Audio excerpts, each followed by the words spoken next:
இன்னைக்கு நம்ம பார்க்க போறது சிவான்ற பையனோட கதை. அவன் காலேஜ் படிச்சுட்டு இருக்கான். மிடில் கிளாஸ் பையன்தான். எல்லாரும் மாதிரி அவனுக்கும் பைக் வாங்கணும்னு ஆசை இருக்கு. அந்த ஆசை வந்ததுக்கு காரணமே அவனோட காலேஜ் தான். காலேஜ்ல ஒரு பையன் ரொம்ப விலை கூடின பைக் வச்சிருப்பான்.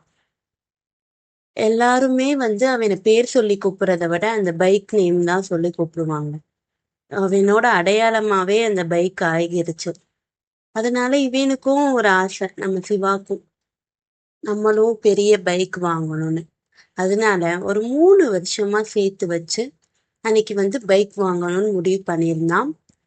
பட் என்னன்னே தெரில, அவனுக்கு மனசுக்கு கொஞ்சம் கஷ்டமாவே இருந்துச்சு. பைக் வாங்க போறோன்றது சந்தோஷம் இருந்தாலும் ஒரு பக்கம் என்னன்னே தெரில கஷ்டமா இருந்துச்சு. அன்னைக்கு என்ன பண்ணானா, ஒரு ஃப்ரெண்டை, ரொம்ப நாள் ஸ்கூல் ஃப்ரெண்டை சந்திக்கிறான். அது சந்திக்கும் போது இந்த ஸ்கூல் ஃப்ரெண்டுமே ஒரு பைக் வச்சிருந்தான். 2 பேரும் பேசிட்டு இருக்கும்போது அவன் இவன் தான் எப்பயுமே பைக்ல இன்ட்ரெஸ்டடா இருப்பான்ல. இந்த ஸ்கூல் ஃப்ரெண்ட்ட கேட்குறான், உன் பைக் என்னாச்சு, எப்படி அதெல்லாம் நல்லா பாத்துக்கிறியான்னு கேட்கும்போது, இல்ல, நான் இந்த பைக்கை விற்கலான்னு நினைச்சிட்டு இருக்கேன் அப்படின்னு சொல்றான்.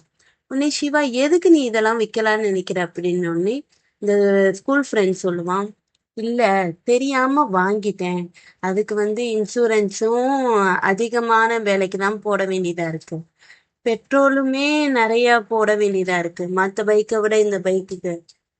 அது மட்டும் இல்ல, நம்ம ஏரியால அதை பாத்துக்கிறதே ஒரு பெரிய வேலையா இருக்கு. அதுவும் இல்லாம சர்வீஸ் எல்லாம் சாதாரண கடையிலே கொடுக்க முடியல.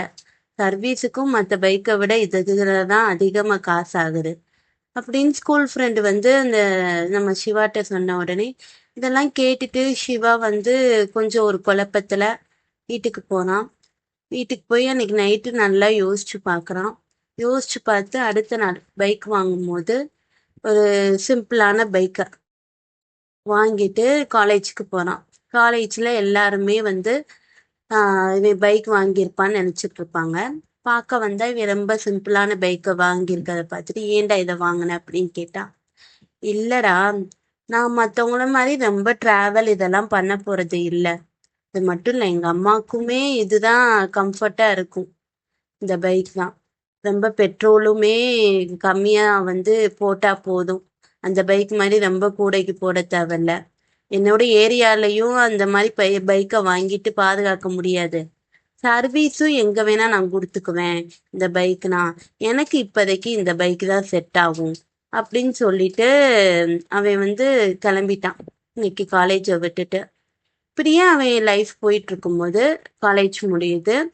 ஒரு 7 வருஷம் கழிச்சு அவன் அந்த ஆசைப்பட்ட பைக்கையே வாங்குறான். பட் இந்த வாட்டி ஒரு பயத்தோடையோ கஷ்டத்தோடையோ இல்லை. இந்த பைக்கை வாங்கினது மட்டும் இல்லை, அதை நல்லா பார்த்துக்கிறதுக்கான அந்த பண வசதியுமே ஓரளவுக்கு அவன்கிட்ட வந்திருந்ததுனால அவன் ஒரு கஷ்டம் இல்லாம பயம் இல்லாம அவன் ஆசைப்பட்ட பைக்கை வாங்கிடுறான். இப்படிதானே நம்ம லைஃப்ல ஒரு பொருள் நம்மளுக்கு அந்த டைம் பீரியட்ல செட் ஆகுமா, இப்ப இருக்க சூழ்நிலையில செட் ஆகுமா இல்ல ஆகாதான்னு யோசிக்கணுமே தவிர, மத்தவங்களுக்காண்டி போட்டி போட்டு வாங்கினோம்னா அது நம்மளுக்கு கரெக்டா இருக்காது. அது மட்டும் இல்ல, ஒரு பொருள்ல இன்வெஸ்ட்மெண்ட்டை மட்டும் பார்க்க கூடாது. ஃபர்ஸ்ட் டைம் இன்வெஸ்ட் பண்ணி வாங்குறது மட்டும் பார்க்காம அந்த பொருளை வாங்கினா அடுத்தடுத்து என்ன செலவு வரும் அதெல்லாம் யோசிச்சுதான் வாங்கணும். ஏன்னா ஆசைப்பட்டு ஒரு பொருளை வாங்கி அதுவே தலைவலியா ஆகிடக்கூடாது.